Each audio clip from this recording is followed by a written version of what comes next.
Deus se encontra em Mateus capítulo 2, de 1 a 12. Assentados mesmo como estamos, eu vou estar lendo, você pode acompanhar. Eu encorajo você a manter a sua Bíblia aberta. Eu não vou colocar na tela os versos, então eu encorajo você a conferir.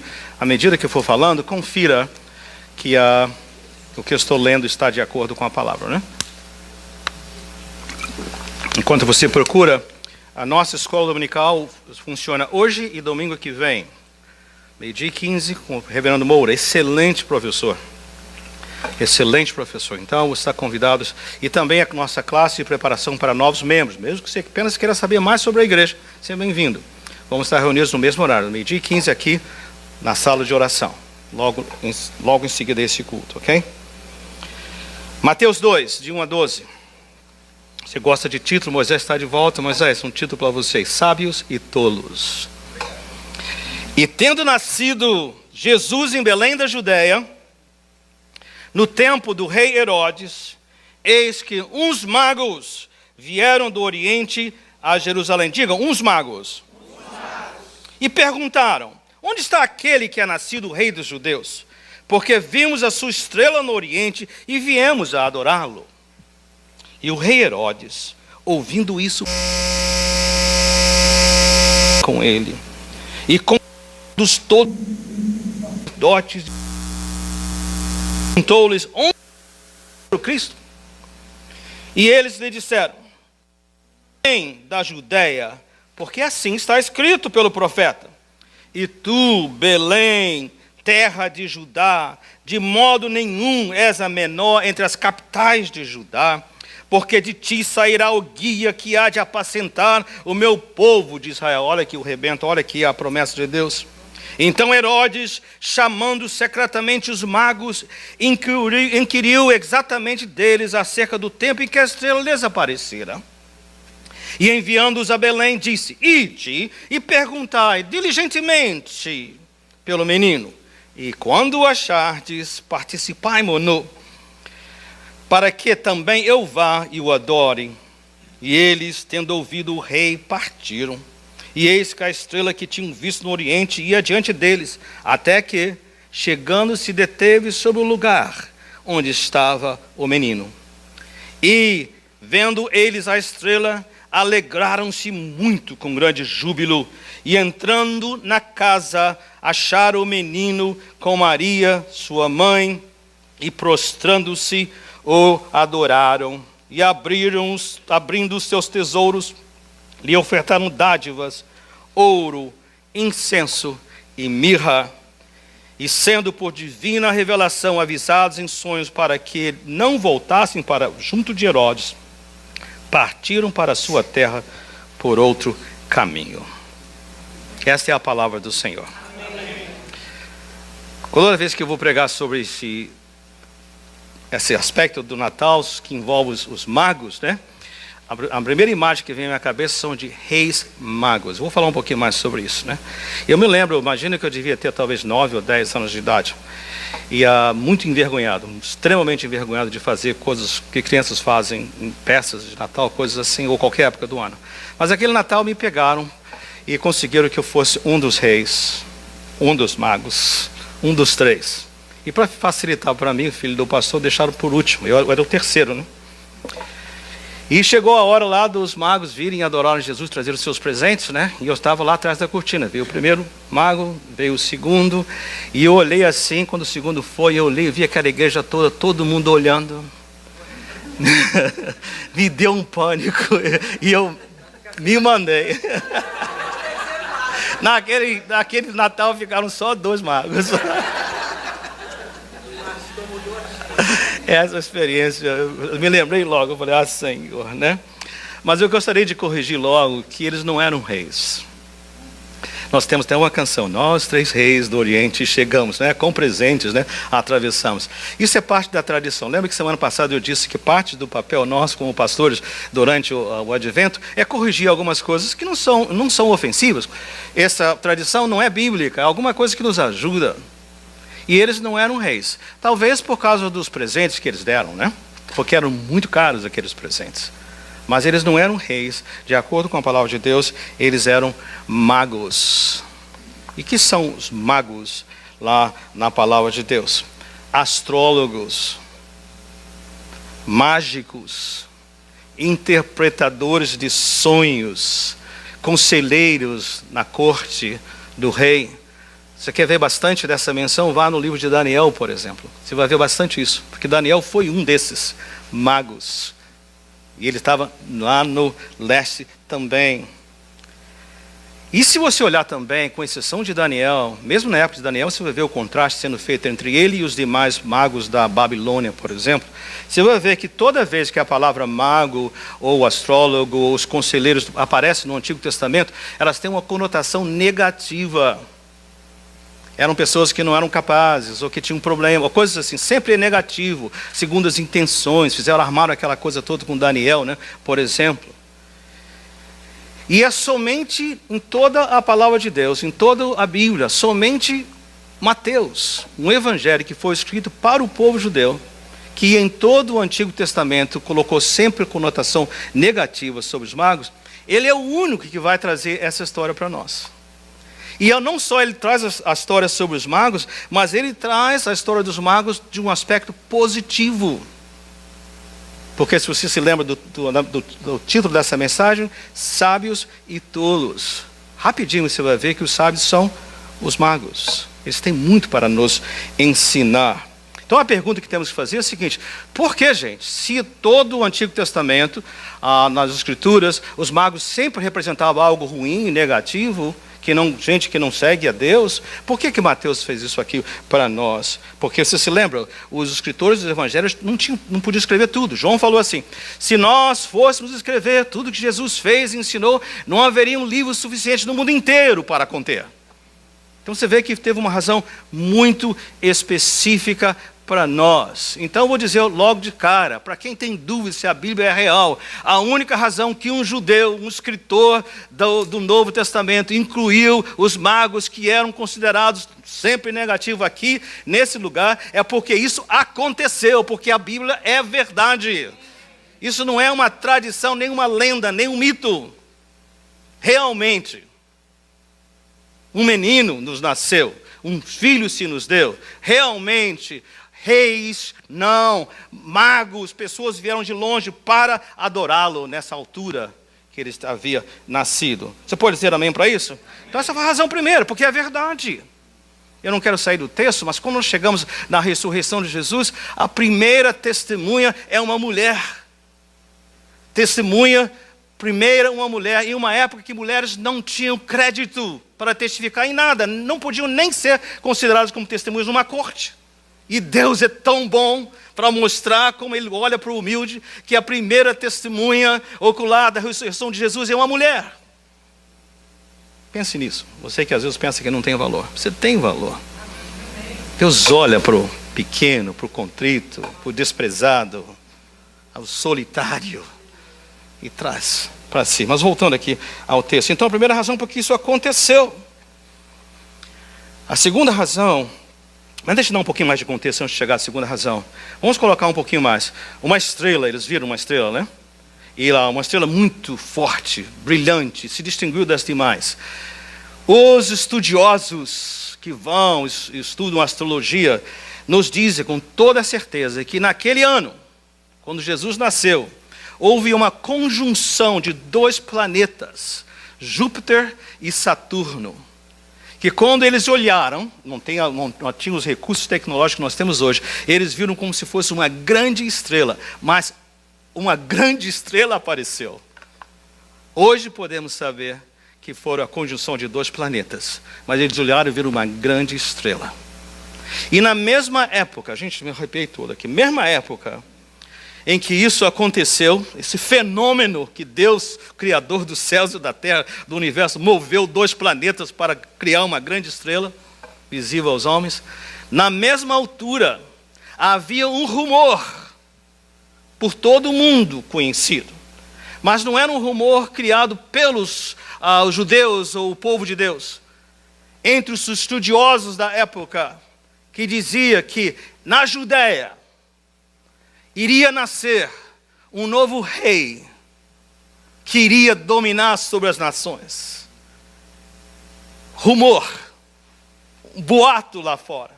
Então, quando aqueles magos, aqueles estudiosos, viram aquela grande estrela, eles colocaram estrela, rumor, nós vamos atrás dela.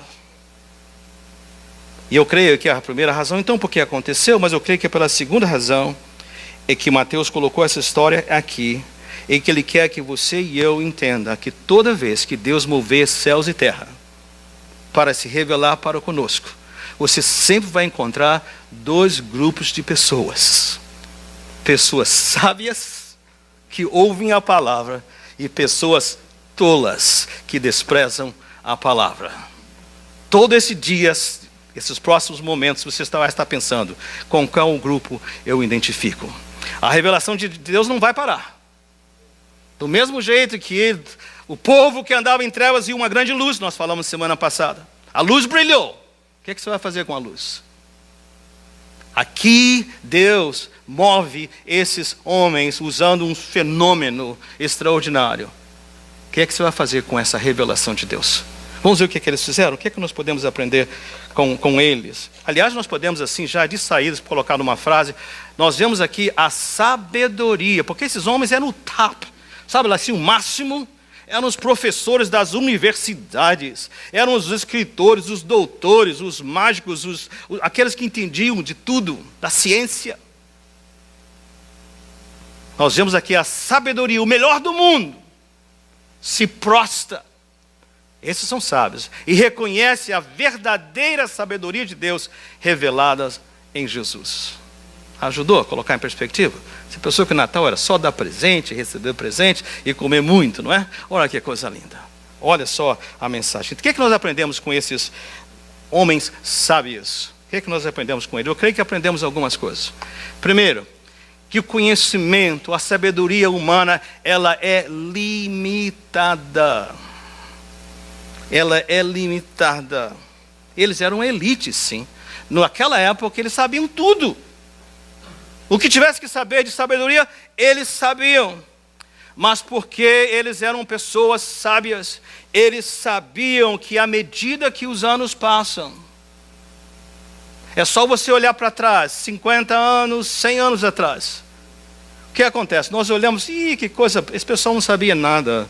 Porque a sabedoria sempre, o conhecimento está sempre sendo renovado. Você entendeu isso? Ser sábio é saber que há limite. Eu posso saber tudo hoje, mas amanhã já não vai ser suficiente. Novas descobertas virão. Então, uma pessoa sábia, nós vemos aqui, é alguém que sabe muito, mas sabe que não sabe tudo. Você entendeu a diferença? Quantas vezes nós perdemos a bênção? Porque assim que o Senhor se revela para nós, o que é que nós fazemos? Fechamos o filtro. Já sei. Vamos falar de novo do mesmo assunto. O verdadeiro sábio é aquele que sabe, eu não sei tudo. Há mais para aprender. E se Deus está movendo o universo para chamar a minha atenção, eu quero ouvi-lo. O que ele quer dizer para mim? Anotaram isso? Limitada, eles conheciam. O que aprendemos com eles? Então, eu não sei onde você está, eu não sei se você é uma pessoa extremamente sábio. Talvez você se confunda pensando, eu tenho tanto recursos financeiros, inteligências, habilidades, que já sei tudo. Você é o tolo que diz, minha alma, descansa, né? Come e bebe, né? E não sabe que amanhã morrerás. O sábio é aquele que sabe que a sua sabedoria, seu conhecimento, seu alcance é limitado, tem mais. Mas também é aquele que sabe que a sua sabedoria é insuficiente. Vamos dar crédito a esses homens? Eles sabiam que um rei estava por nascer. Eles haviam que um grande sinal nos céus, que eles chamaram de estrela, apareceu. E aquelas duas coisas iam juntos. Aliás, os mesmos estudiosos dizem que essa estrela apareceu primeiro no dia 29 de maio, lá no leste. Depois apareceu de novo em outubro. E mais tarde vai aparecer no dia 4 de dezembro, a última vez. Você já viu a trajetória desses homens lá do leste? Até chegarem onde Jesus estava. Mas nós viram que era insuficiente. Por quê, pastor? Porque eles sabiam que haveria um rei, eles sabiam que algo extraordinário estava acontecendo, mas eles não sabiam quem nem onde exatamente. Notaram isso? Porque onde eles foram? A Jerusalém. Mas não era em Jerusalém. E lá em Jerusalém, quem foi que foi capaz de dar a esses homens que eram o top do seu mundo a resposta certa, o local certo? E o nome da pessoa, de quem tinha sido nascido? O profeta, as Escrituras. O livro de Romanos fala assim para nós: gente, é possível, todas as manhãs, ninguém vai chegar diante de Deus e dizer assim: eu nunca soube que houve um Deus. Ninguém. Você pode negar Deus quanto quiser, mas um dia você vai chegar diante dele e dizer: eu não sabia que o Senhor existia, nunca me foi revelado. Eu falei: você então não viveu no planeta Terra, porque todas as manhãs o universo declarou a minha glória. Romanos fala isso. Ninguém vai ter desculpa no céu, ninguém, porque ele está revelando. Mas o mesmo Romanos fala assim, capítulo 1 diz assim: mas você só pode conhecê-lo pessoalmente quando você se relaciona com ele. Então esses homens sábios sabiam da existência de algo extraordinário, mas não sabiam quem, quando, onde exatamente. E para isso eles precisavam das Escrituras. O ano novo está chegando. Você vai ouvir desse púlpito, eu vou te encorajar. Faça desse novo ano um ano em que você vai não ler a Bíblia, você vai comer a palavra de Deus. Porque a palavra de Deus é a revelação dele para você. Você não precisa andar por esse mundo tateando, como pessoas cegas ou na escuridão que tem que ficar apalpando. Você pode saber cada passo que você vai tomar, você pode saber cada decisão, como ela deve ser feita, você pode saber cada conselho, cada direção. Porque homens sábios são aqueles que sabem. Olha, eu talvez até nem conheça, eles não conheciam. Porque eles já não eram do povo de Deus, mas eles foram, e quando eles ouviram a Escritura falada a eles, anotaram, tomaram nota e disseram: nós vamos seguir isso aí. Então eles sabiam que era insuficiente, mas eram humildes o suficiente para dizer: Senhor, eu estou abrindo a sua palavra porque eu preciso da sua direção, da sua instrução. Você quer ser uma pessoa sábia em 2018? Coma essa palavra, esconda-a no seu coração. Como poderá um mancebo, o jovem, manter puro o seu caminho? Escondendo a sua palavra no coração.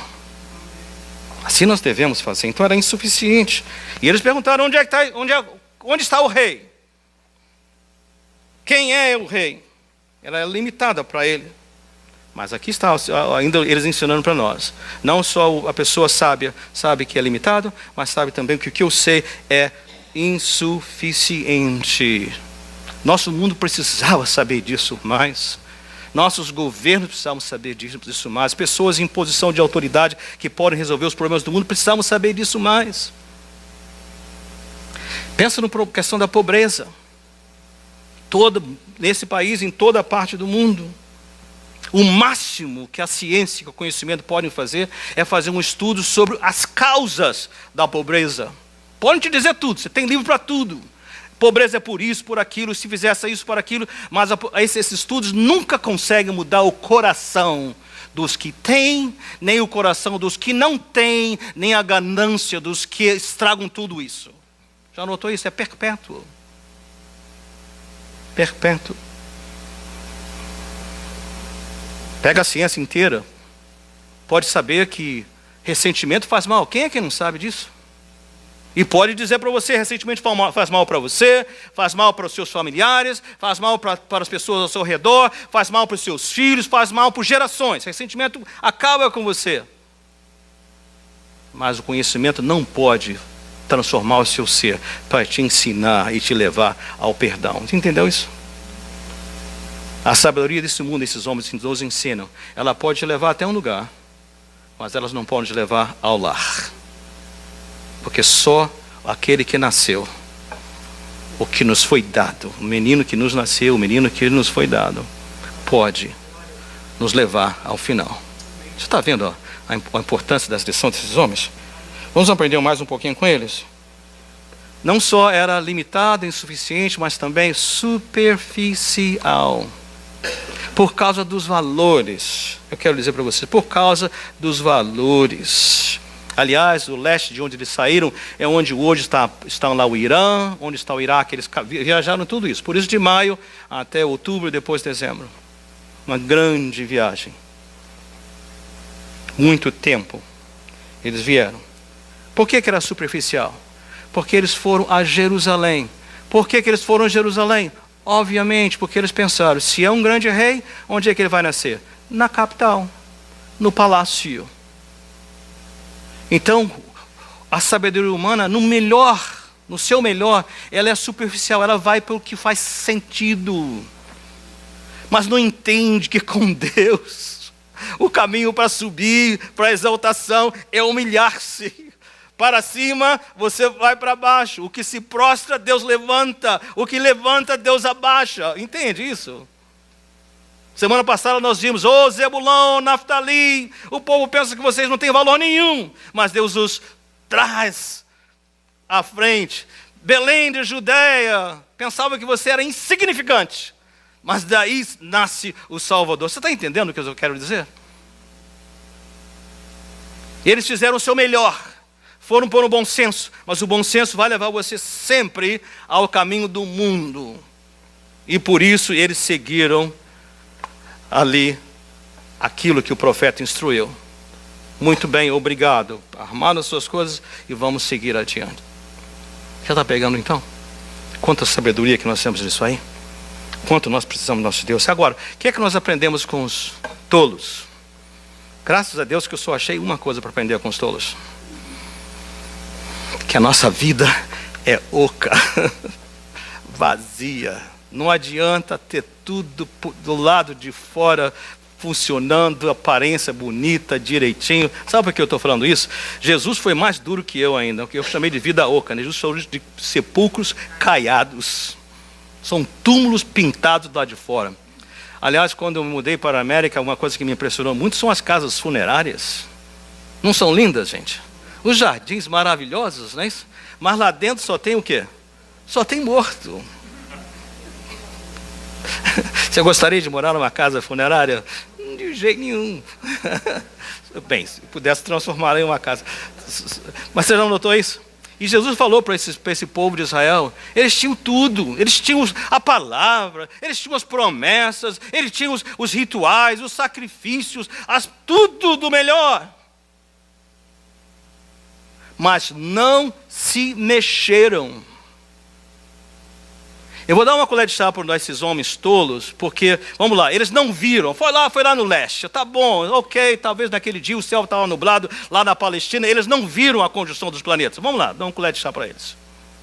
Mas no momento que aqueles magos entraram no palácio e perguntaram sobre aquele que havia nascido, quando eles foram lá, os escribas, e abriram ali o profeta e trouxeram informação, onde é que eles deveriam ter ido imediatamente, correndo? A Belém. E quantos deles foram correndo a Belém? Você sabe a distância que esses magos viajaram, gente? Muito, mais de 700 milhas, mas a camelo ou a cavalo, muito tempo. Pelo menos, você viu? 3 meses pelo menos, aquela distância enorme. Você sabe a distância de Jerusalém para Belém? 6 milhas. Você podia ir andando. Você já viu mais desprezo, mais gente que tem tudo, a mão, a boca, e não toma posse disso? Você já viu o perigo que nós corremos, principalmente quando já fomos criados na igreja, que ano após ano, domingo após domingo, ano após ano, nós ouvimos falar de Jesus, falar do seu amor por nós, falar do seu sacrifício que ele fez por nós, o caminho do céu, e a cada dia nós vamos deixando passar, a gente não toma posse e não vive de acordo com essas promessas maravilhosas que ele deu para nós. Nós ficamos entangled, ficamos assim presos em tudo que tem esse mundo, e deixamos de viver para ele. Você já imaginou a vida oca que isso causa? A tolice que isso causa para nós? Está aprendendo com eles? Então aprenda. E vamos parar de viver assim? As promessas estão aí, a palavra está aí. Eu fui anotando assim, olha, eles conheciam a Bíblia, Eles sabiam que o Messias estava prometido, já estava chegando. Estranhos vieram bater na sua porta e falaram, perguntaram sobre o Messias. Eles mandaram esse povo lá na direção certa, mas nem se mexeram para fazer isso. Tinham todo o conhecimento, mas não tinham a experiência pessoal com o Senhor Jesus. E aí nós chegamos ao final dessas lições, mas eu creio que há alguma coisa mais que nós precisamos ver aqui. Porque é algo extraordinário. Isso eu não posso fabricar, nem posso falar. Mas Deus pode operar no seu coração. Então, aperta o cinto de segurança, me acompanha nesse detalhe aí. Olha só. Eles chegaram e ofertaram ouro, porque eles ouviram um rumor que um rei, né? Eles ofertaram incenso. Era muito comum naquela época que imperadores, né, se tornassem divinos, vamos falar assim. Então eles disseram, vamos honrar, caso ele já clame, reclame, tome posse, que ele queira dizer que ele é também. Sou incenso, significando ali para um Deus, uma divindade. Mas trouxeram também mirra. Não é um insulto. Você imaginou sua criança sendo ali, vieram visitar, o bebê nasceu, né? Aliás, Jesus nessa altura, né? Ele já devia estar perto de um ano, um pouquinho mais. Ele já não estava mais no estábulo. Você viu que eles pararam numa casa, entraram numa casa, né? Mas me acompanhe aqui por um momento. Mirra. Ok, ouro eu sei, incenso para divindade. Por que mirra? Mirra eram aqueles ungüentos, aquelas unções, aqueles óleos usados. Foram o que as mulheres usaram para preparar o corpo de Jesus para ser sepultado. Presentes caros, o ouro e o incenso. Mas a mirra, algo extraordinário aconteceu. E a minha oração esses dias e ontem e agora é o seguinte: que à medida que aqueles homens sábios sentiram, olha, o que eu sei, o que eu tenho não é suficiente. Há mais. Alguma coisa está batendo no meu coração dizendo para mim que há mais. Eu ainda não sei exatamente o que esse mais é, mas a palavra de Deus diz para mim que é o Senhor Jesus. E à medida que você começa a se movimentar em direção a Ele, o mesmo Deus que já enviou Jesus, Ele começa a movimentar-se em direção a você. E Ele vai trabalhar com o seu coração. Ele vai abrir os seus olhos. E vai fazer com que eles enxerguem naquele menino, aquela criança que nos foi dada, aquele menino que nos foi dado, aquele presente ali, aquela sabedoria de Deus, era algo extraordinário. E pela presença e ação do Espírito Santo, eles entenderam que Ele veio para ir para a cruz. Segura essa ideia aí.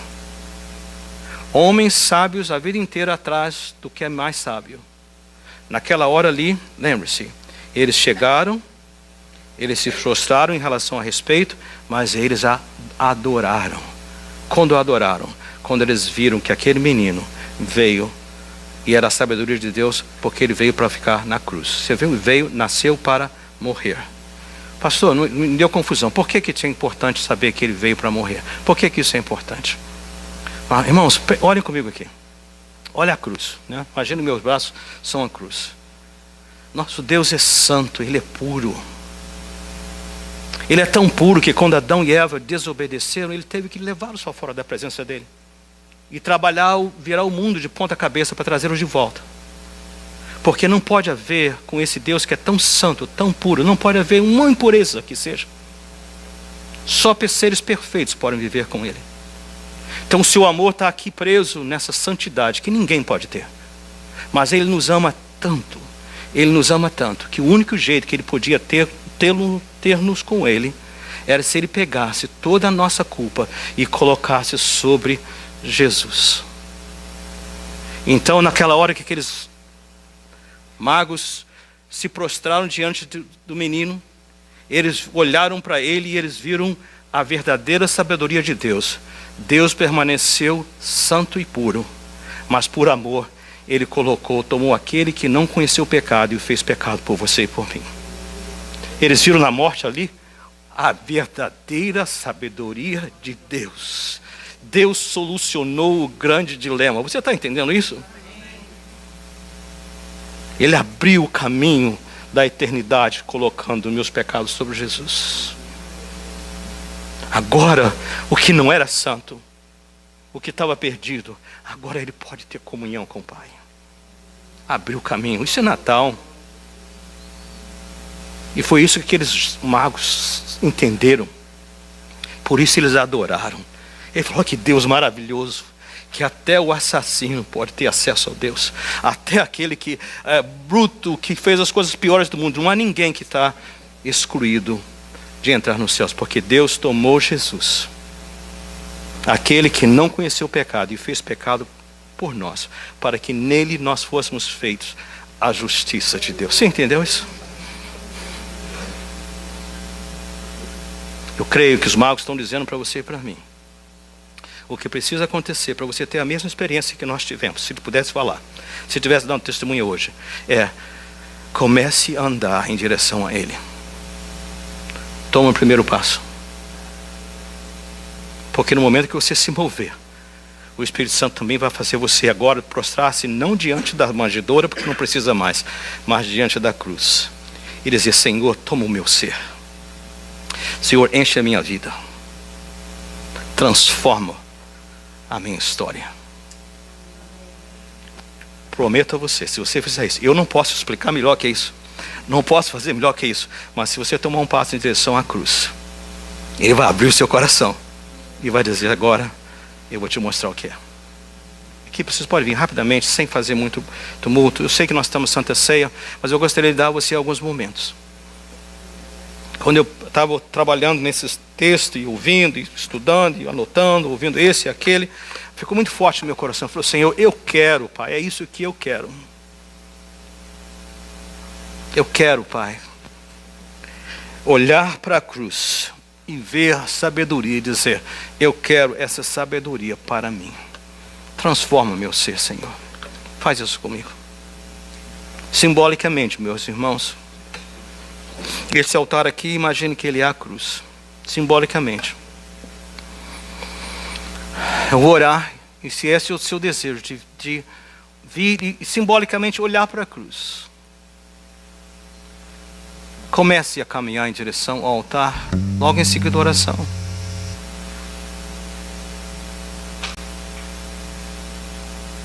E você vai perceber que o Espírito Santo de Deus vai pegá-lo, como se pegasse pelos cabelos assim, de pegar pelos ombros e dizer: olha, deixa eu abrir os seus olhos aqui. E você vai se regozijar e experimentar, ter a mesma experiência que aqueles magos tiveram. Eles encontraram sabedoria que eles buscavam, sabedoria é o que eles encontraram. Pai querido, eu oro, Senhor. Como eu falei, Pai, eu não sei explicar melhor que isso, mas eu creio, Pai, que é tão real. E Pai, eu estou aqui à frente e eu quero ser o primeiro, Senhor, prostrados diante da cruz, por uns momentos, que sejam momentos, minutos apenas, para te dizer: Senhor, eu preciso de Ti. Abre os meus olhos, Senhor, me vê, Pai, me ajuda a contemplar, Senhor. E você vindo aqui ao altar nesse momento, são momentos de dedicação, gente. Vir ao altar é admitir que eu não sei. Vir ao altar é admitir que é limitado, é insuficiente. É só isso. Não tem muita conversa, não tem muita explicação, não. É dizer: eu almejo muito, quero muito, mas tudo que eu tenho é limitado.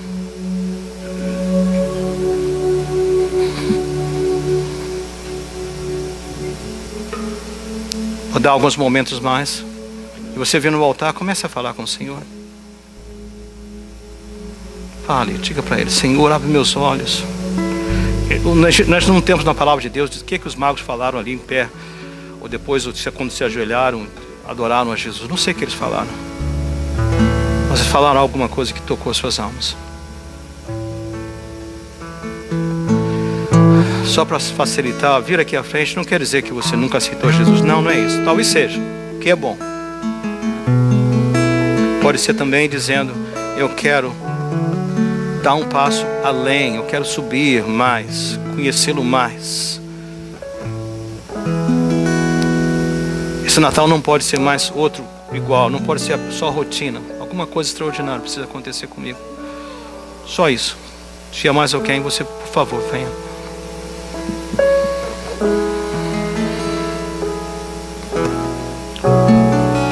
Amém, Senhor.